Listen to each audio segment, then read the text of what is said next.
saya mau cerita sebentar tentang khol.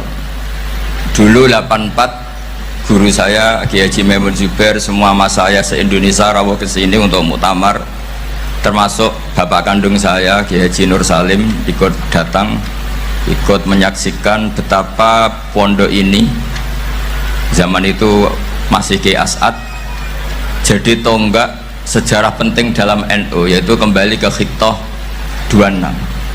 Kita tahu NU dulu itu ormas, kemudian era Gus Wahid jadi partai politik, era Gus Dur karena saran beberapa kiai, wafi muqaddimihim ada Kiai As'ad, Kiai Ahmad Siddiq dan beberapa kiai, kembali lagi ke Khittah 26, yaitu menjadi ormas, organisasi masyarakat yang menaungi, yang mengayomi, yang menganjurkan mazhab ahli sunnah wal jamaah. Tadi Gus Azaim cerita betapa pentingnya para pendiri, para muassis yang diibaratkan sebagaimana pohon. Saya masih ingat Dawe Mbah Mun. Saya nanti cerita mas saya sebentar, terus cerita kitab Al-Ataqoh As-Somadiyah dikarang Said Muhammad, fawaidnya maksudnya. Kalau Islam Arab, ini kata Mbah Mun, kalau Islam Arab itu contohnya kayak pohon kurma, jadi kuat, dan wajah tasbihnya itu di daunnya tidak jatuh. Tapi kalau Islam Indonesia kata Mbah Mun itu kayak padi, jadi ya agak doyong-doyong sedikit gitu. Jadi untuk menghadapi angin besar itu pilihannya dua, Anda kekar kayak kurma atau fleksibel kayak padi. Jadi ya doyong-doyong sidik gitu ya. Ada koruptor sowan, salam templeknya ya diterima gitu ya. Ada calon bupati cantik ya didukung, pokoknya agak-agak doyong gitu. Tapi baru kayak doyong itu nggak bisa roboh karena fleksibel. Jadi kazar in akhraja syatahu, jadi ada dua tamsil. Karena memang menghadapi orang fasik, orang dolim ini, kita sebagai ulama itu ya kebingungan. Ini mungkin Ki Afif bisa basul masail ini. Karena pertanyaannya gini, saya berkali-kali digojlok sama bapak saya, berteman orang fasik hukumnya gimana? Pasti dijawab haram. Tapi kalau pertanyaannya dibalik, membina orang fasik hukumnya gimana? Baik. Dan bisa membina kalau berteman.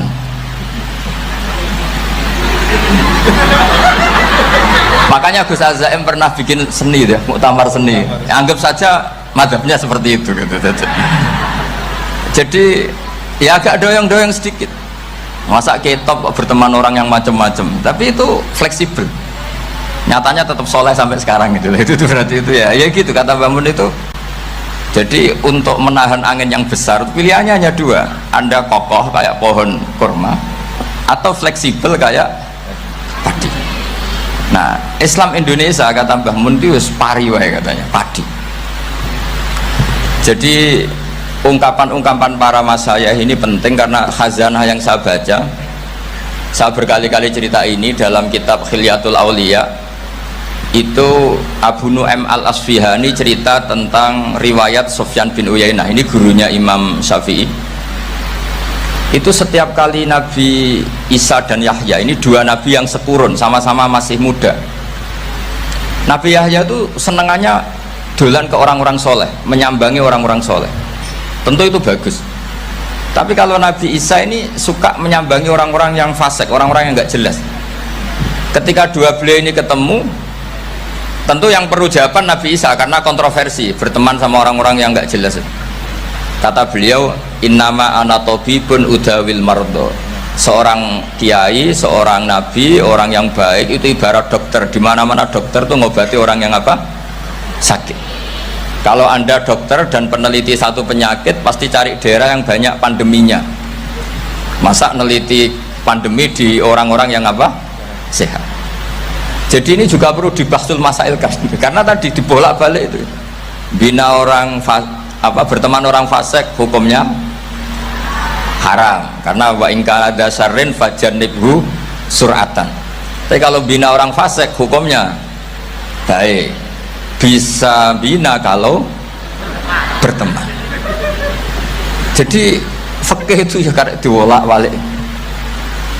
Makanya sholat juga gitu, sholat yang tumak nina yang lama itu ya bagus. Masa jagongan mbek pangeran nggak asik, jagongan sama teman aja asik, masa jagongan sama pangeran tidak apa asik. Tapi kalau Ibnu Abbas sholat tuh cepet. Ketika ditanya kenapa kalau anda sholat cepet, setan baru tata-tata mau goda saya sudah selesai kata. Karena setan itu ya jaga jaim tuh, jaga image. Jadi kalau mau goda orang itu ya surinan dulu, macak-macak dulu. Ternyata mau ke situ sholatnya sudah selesai. Lah kebetulan mazhab saya itu yang kedua itu gitu. Jadi kalau Gus Azaim itu sholat lama sekali, itu ada mazhab tandingan, yaitu mazhab saya. Itu karena ini sepuh saya, meskipun top beliau tapi sepuh saya. Saya sudah 50, beliau baru 40. Ini berarti baru memulai kiai. Kalau pakai umur nubuah ini baru memulai. Jadi mazhab itu penting. Jadi pembanding itu harus diutarakan. Sehingga dalam fikih manapun itu sebuah mazhab itu harus diuji itu lewat pembanding. Dulu itu setiap debat fikih antar ulama itu mesti nggak ada yang menang. Misalnya saya kiai kelihatan miskin itu ya baik supaya santri-santri yang miskin itu punya teman gitu. Karena ya rata-rata santri itu miskin, nah dikancani kiai kan seneng gitu. Tapi problemnya kiai yang miskin itu ya nggak bisa nolong santri karena dia sendiri apa miskin. Makanya dulu Imam Syafi'i itu pengagum orang miskin. Setelah ngaji Imam Malik tanya, ya Imam Malik orang yang sealim jenengan itu siapa? Jawabnya Imam Malik lucu. Dulu Abu Hanifah, sekarang orangnya sudah meninggal ya. Ilmunya dititipkan atau diwaris oleh Muhammad bin Hasan Asy-Syaibani. Akhirnya Imam Syafi'i dibiayai Imam Malik ke Irak. Imam Syafi'i miskin, bisanya ke sana dibiayai Imam Malik. Itu seperti Abu Ya Said Muhammad masyhur, ini murid beliau. Kalau ada santri boyong kan mesti apa? Disangoni. Ketika datang ke Irak, Muhammad bin Hasan Asy-Syaibani itu nata uang, nata emas itu di ruang tamu. Jadi ngitung uang itu di ruang tamu miliatan. Ini kaget, ini kiai kok kedonyan kata Imam Syafi'i gitu. Tapi apa kata Muhammad bin Hasan Asy-Syaibani? Anda kagum ini, Anda kaget ini. Kalau kamu menyoal orang soleh kaya, ini tak kasihkan orang-orang fasik biar dipakai judi, dipakai selingkuh, dipakai maksiat. Jangan harta ini harus tetap di orang soleh. Kalau ke orang fasik bahaya. Berarti kiai boleh kaya, boleh. Semenjak itu ada gerakan kiai kudu sugih.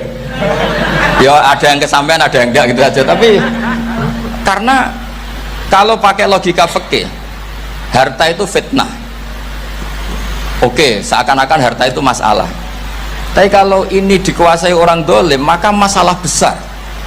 Jika orang-orang soleh ini harus juga menguasai harta. Nah, terus lama-lama dikiaskan kekuasaan. Kalau yang kuasain orang fasik, orang tidak sholat ribet. Akhirnya kiai terus dukung, ya akhirnya ke politik tadi. Nak menawa bupatinya kena diatur gitu. Diatur kon sholat, orang ngasih proposal, maksudnya diatur keng sholat maksud. Ini cerita-cerita apa logika fikih. Makanya saya sering ngaji kitab-kitab itu, diantara yang saya suka adalah ada dialog besar yang terjadi di antara orang-orang pilihan, termasuk bahkan di antara para nabi dan Tuhan. Jadi unik, Allah sendiri kadang mengajari kecerdasan para nabi itu ya lewat dialog. Masyhur itu Nabi Ibrahim itu punya ruang khusus untuk sholat dan tidak boleh siapapun masuk situ. Tahu-tahu ada yang sudah di situ. Beliau membuka, kaget. Siapa memberi izin ke kamu yang punya rumah ini? Saya yang punya rumah dan saya tidak memberi izin kamu. Yang memberi izin saya itu yang punya saya, kamu dan rumah ini. Yaitu Allah Ta'ala katanya. Wah berarti kamu malaikat dong? Iya, saya malaikat Israel. Disuruh nyabut nyawa kamu kan? Ya agak sopan karena nggak pernah mondok di Salafiyah gitu. Namanya malaikat Israel itu akhirnya Nabi Ibrahim bilang, wah itu keliru, Anda pasti keliru. Hal ra'aita habiban yumitu habibah, hal ra'aita khalilan yumitu khalilah. saya ini Khalilur Rahman, saya ini kekasih Allah, masa ada kekasih bunuh yang dikasih? Itu Israel akhirnya ngaji, masuk akal juga. Ternyata perintah ini mungkin hoax ya, pokoknya dia terus mikir akhirnya. Iya ya, masa ini kekasih Allah kemudian oleh Allah dibunuh, dimatikan. Terbanglah Israel, matur lagi, ya Allah, kata Ibrahim, hal ra'aita khalilan yumitu khalilah. Masa kekasih bunuh yang dia apa?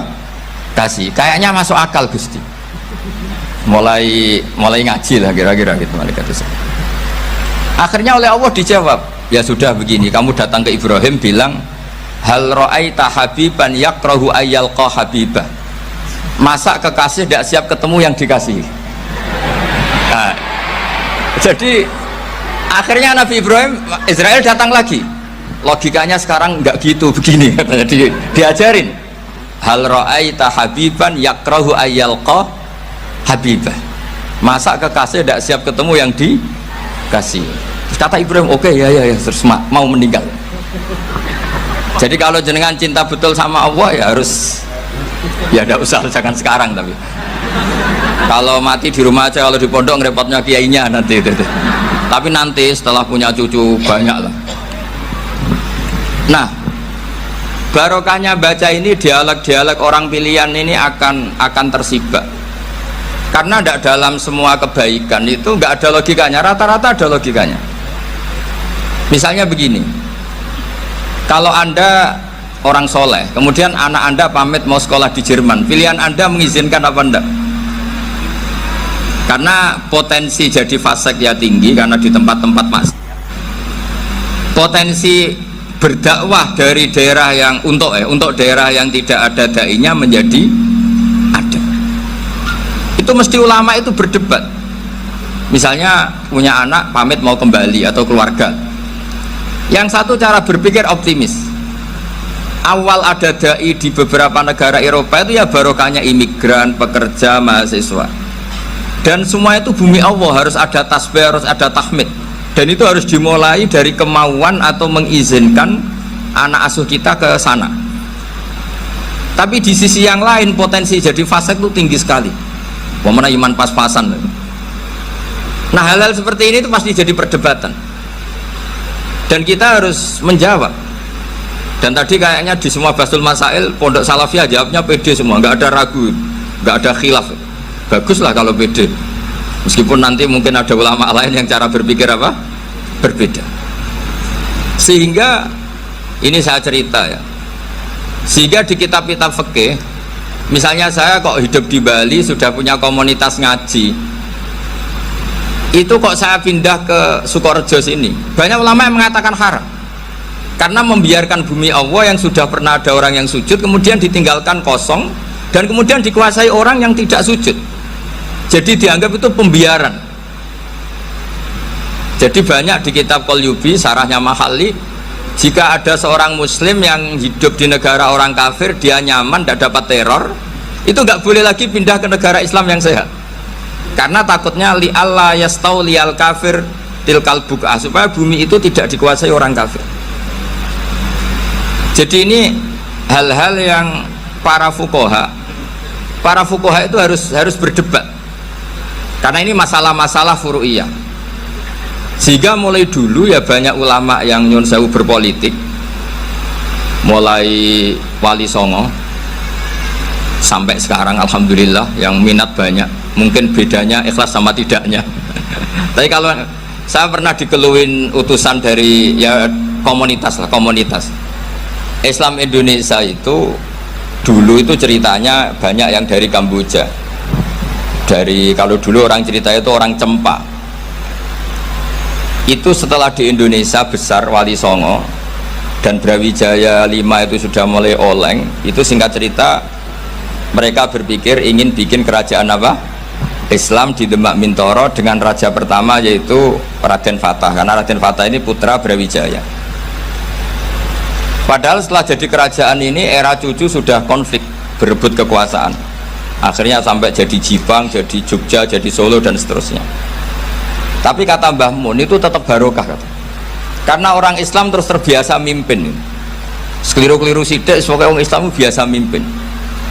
Sehingga zaman Mbah Hashim ya sudah mimpin Masumi, zaman Ki As'ad pengaruhnya besar, sampai sekarang Kiai pengaruhnya besar. Nah barokahnya Kiai pengaruh besar ini sampai moral jadi ukuran. Misalnya sekarang ada calon bupati kok nggak sholat, itu pasti kalah. Jadi sholat itu jadi tolok ukur untuk calon apa? Bupati. Meskipun mungkin punya efek pura-pura sholat, tapi nggak apa-apa lah, sementing moral ini jadi ukuran. Sementara yang di Thailand, di Patani, itu karena dulu pelajarannya tasawuf, itu orang nggak ambisi mimpin dunia, tahu-tahu dipimpin, dan akhirnya nyuwun sewu ya saake Islam-Islam yang dulu terlalu tasawuf karena nggak punya pengalaman memimpin, akhirnya lazimnya konsekuensinya hanya dipimpin. Tapi Islam Indonesia beda, karena kulino mimpin itu akhirnya dari orang Islam biasa menjadi Islam yang sholat, sampai Islam yang bisa ngaji itu bisa mimpin negara. Tentu yang paling populer dimulai Gus Dur. Jadi ini sesuatu yang barokahnya istihad para kiai, sementing Islam kulino mimpin. Sehingga di Indonesia itu barokahnya itu, kebaikan itu jadi tolok ukur. Ada orang kok terkenal koruptor, atau terkenal nyuwun sewu selingkuh, atau terkenal apa, itu pasti tidak jadi, karena moral itu menjadi tolok ukur. Dan itu adalah politik para kiai. Jadi ini saya cerita, dan itu negara juga akhirnya untung, karena seleksi agama sama negara itu sama-sama kiai ya bilang negara harus dipimpin orang soleh, negara juga bilang seperti itu. Nah, ketokohan-ketokohan para beliau-beliau ini yang maulah bekerja sama dengan umarok. Kita tahu dulu Pak Harto ya rawuh ke sini ketika Muktamar 84, rawuh ke Ki As'ad, ketika mau kembali ke Khittah juga dirembuk oleh ulama dan umarok. Dan akhirnya ini menjadi negara yang alhamdulillah semoga selalu menuju baldatun thayyibatu wa rabbun ghafur. Nah, kemudian di sini saya tabarruk dengan Said Muhammad, gurunya Kiai Haji Azaim. Saya mau cerita tentang amaliyah tadi. Saya sebetulnya nggak niat bacakan bab itu, gara-gara ada khataman jumlahnya banyak saya jadi pusing. Ini panitianya tanya, khatam betul apa enggak? Iya Gus, khatam betul. Tapi kayaknya saya tidak yakin itu. Karena saya ini kan dari pondok tahfidz itu. Biasanya anak khataman itu ya rodok bodoni itu. Wes dibaca buanter sing nyemak ya mau ndelok pojoke tok. Mergo kebanteren. Nah, akhirnya lafat-lafat yang di tengah itu enggak di apa? Baca. Tapi ya semoga dimaafkan Allah lah. Yang jelas itu enggak. Tapi saya mau cerita ya. Jadi cara berpikir Said Muhammad ini nanti juga saya teruskan di Ma'had Ali. Ini saya baca ya. Di antara yang diyakini madhab Malikiyah, ini saya baca saja teksnya. Jadi ada riwayat namanya, kalau Said Muhammad bahasakan itu Ataqoh Somadiyah. Kalau di Indonesia kadang orang bilang Al-Ataqoh Al-Kubro, yaitu dengan membaca surat Ikhlas. Di sini jumlahnya hanya 100 kali, Kila 1000 kali. Tadi berapa semua? 700 juta. Ini sudah susuk banyak ini. Di sini hanya 40, riwayat lagi 100, 1000. Terus sampean tadi berapa? 800 juta. Wah, ini sudah susuk ini. Itu anak cucu sampean pasti masuk surga itu kalau bisa. Ini saya baca, ini kitabnya Said Muhammad ini. Suratul Ikhlasi wal Itqu minan nar. Akhrajat Tabrani fil Kabir an Fairuz ad-Dailami wa Ibnu Uftin Najasi. Waqat khadaman Nabiyya sallallahu alaihi wasallam. Orang ini jadi khadimnya Nabi. Qala Rasulullah sallallahu alaihi wasallam, "Man qara'a qul huwallahu ahad mi'ata marratin fi shalat ghairiha katabahu lahu bara'atan minan nar." Ini hanya berapa ini? Mi'ata marrah. Berarti kalau satu orang itu cukup 100. Tadi sudah untuk 7 turunan tadi untuk orang berapa? 800 juta. Ya, untuk 7 turunan cukup. Cukup. Untuk 7 turunan. Ya, sudah susuk ini, sudah susuk ini. Duh, ribet ini.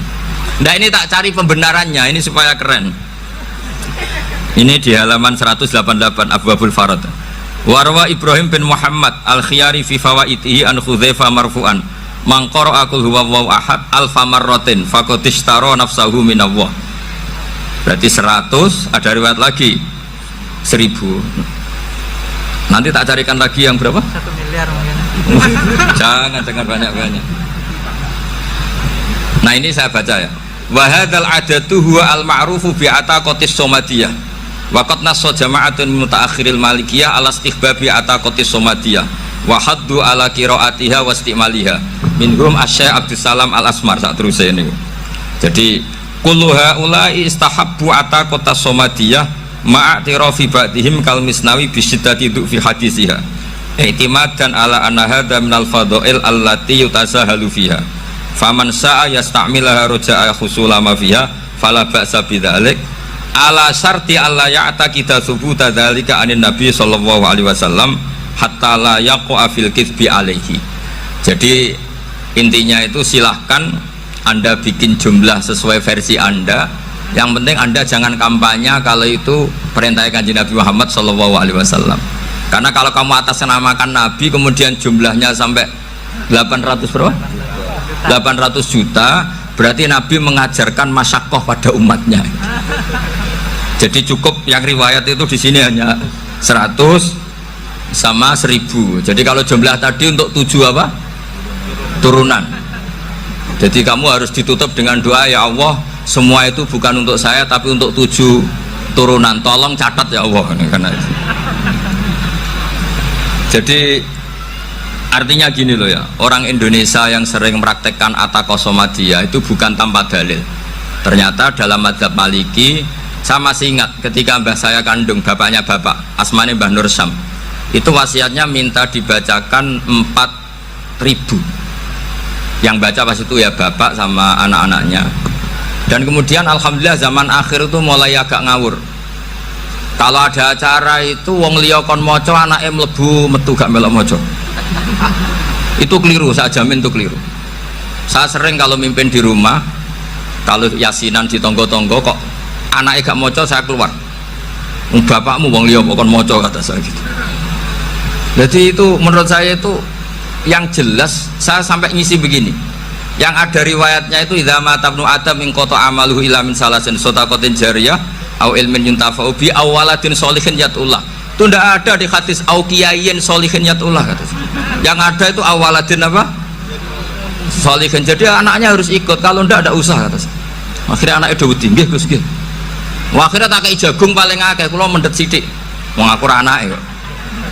Kadang-kadang enggak, orang lain baca buahnya anaknya mau mlebu metu mau enggak manggakno tamu mbek rokokan. Itu harus ditobatkan itu. Keliru itu.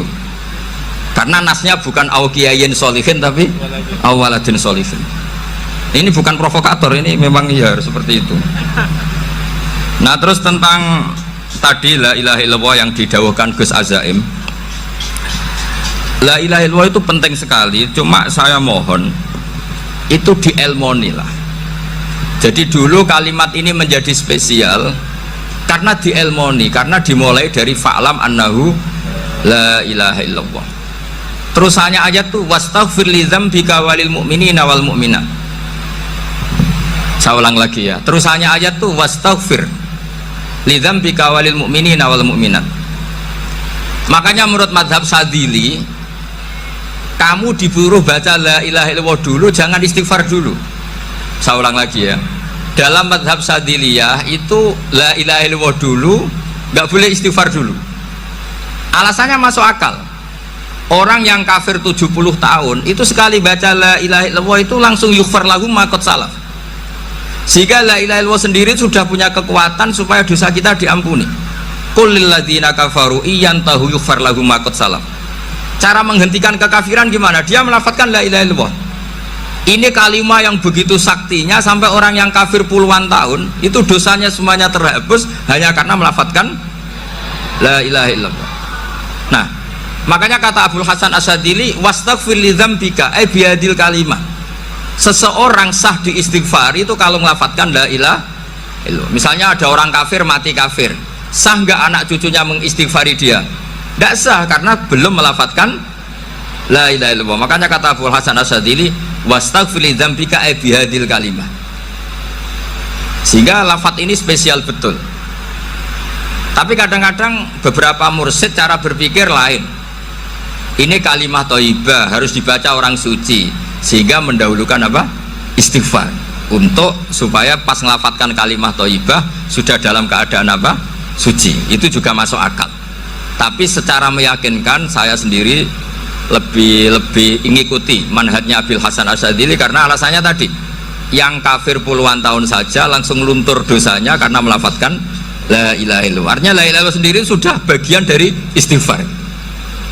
Nah, ya tadi buktinya fa'lam annahu la ilaha illallah terus wastaghfir lidzambika walil mu'minin. Jadi orang sah diistighfari itu setelah dipastikan sah tauhidnya.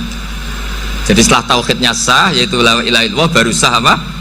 Diistighfari. Sehingga orang kafir, saya ulang lagi, orang kafir yang mati kafir anak cucunya tidak boleh apa? Tidak boleh menistighfari.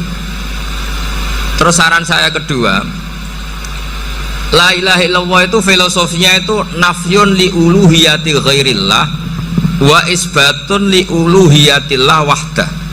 Filosofi la ilaha illallah itu gimana? Menafikan semua selain Allah itu tidak Tuhan dan hanya menuhankan Allah semata. Nah itu caranya gimana? Caranya kita harus terbiasa ini, karena tadi saya dibilangin panitia ini rata-rata mustameknya atau mustamiatnya ini santri. Caranya gimana? Dilatih pakai logika. Saya berkali-kali cerita kalau ngaji, saya sekaligus kampanye. Allah itu Tuhan yang begitu fair. Untuk menjadi Tuhan, Allah mempersilahkan, ada kualifikasi Tuhan. Jadi boleh dikompetisikan, itu boleh kata Allah. Nggak apa-apa kamu ngaku Tuhan gitu, kata Allah. Tapi nak ngaku pangeran itu paling enggak ya direputasi lah, ada verifikasinya. Dimulai dari apa? Ya kalau jadi Tuhan itu setidaknya bikin langit bumi lah, aturannya gitu. Jadi kalau daftar bupati ya daftarlah ke KPU. Masa tahu-tahu jadi apa? Tuhan kemudian tidak punya prestasi bikin langit bumi. Sehingga Allah itu cara ngendikan itu ya fair. Qul ara'aitum ma tad'una min dunillah aruni madza khalaqu minal ardi am lahum syirkun fis samawat. Coba yang kamu tuhankan selain saya, prestasinya apa? Ketika saya bikin bumi itu apa ikut bikin? Terus am lahum syirkun fis samawat. Kalau bikin langit, kalau nggak bisa ya urun lah gitu. Urun semen apa urun bego, pokoknya urun lah gitu. Urun ora, gawe bumi ora, ngerti-ngerti ngaku jadi pangeran.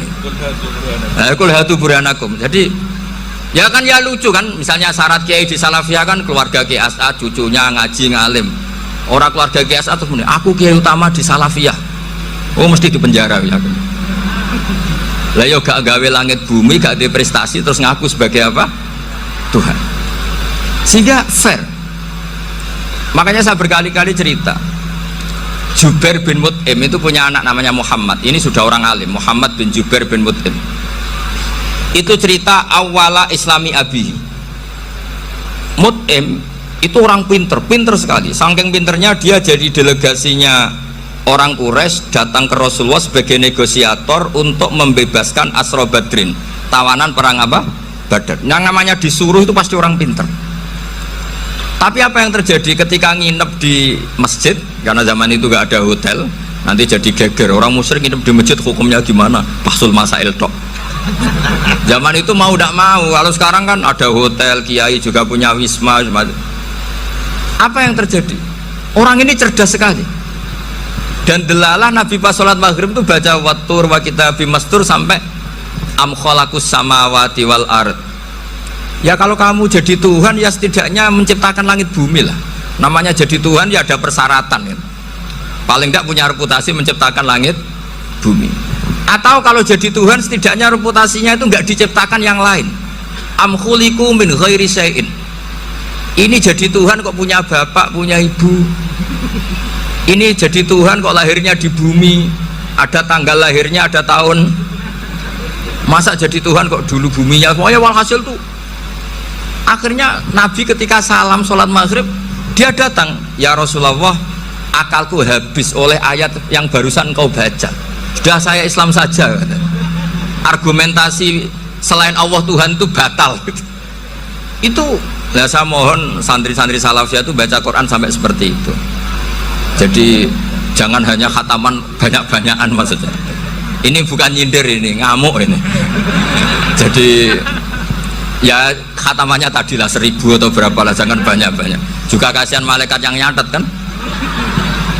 Wong baru subhanallah alhamdulillah aja di teks hadisnya abad al malaikah kan di teks.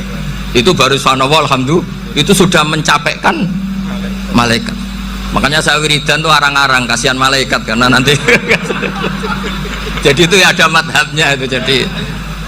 Jadi kalau Gus Azaim sholat lama tak saingi sholat cepet tuh sama-sama ada madhabnya. Yang cepet kayak saya tadi, setan pas tata-tata mau goda pas rukuk saya sudah itidal, mau goda itidal saya sudah sujud, pusing dia.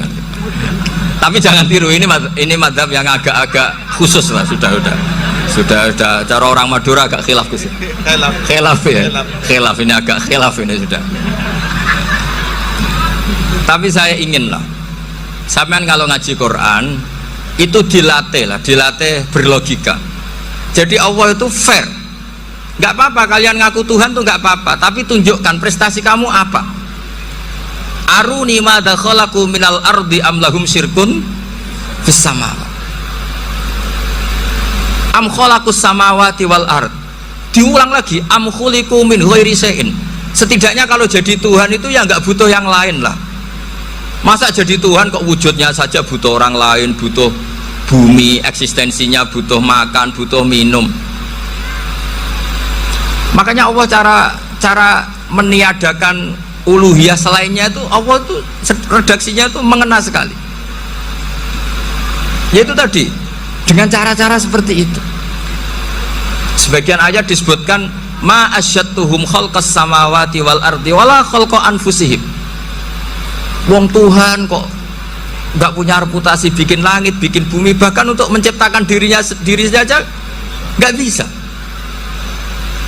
Ya sudahlah, kamu nggak usah ngaku Tuhan, nggak level kata gitu.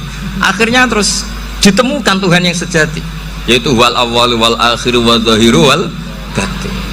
Nah, itu yang mut'im ini tadi termasuk orang yang sangat cerdas sekali. Padahal itu bacanya bukan pas basul masail, enggak.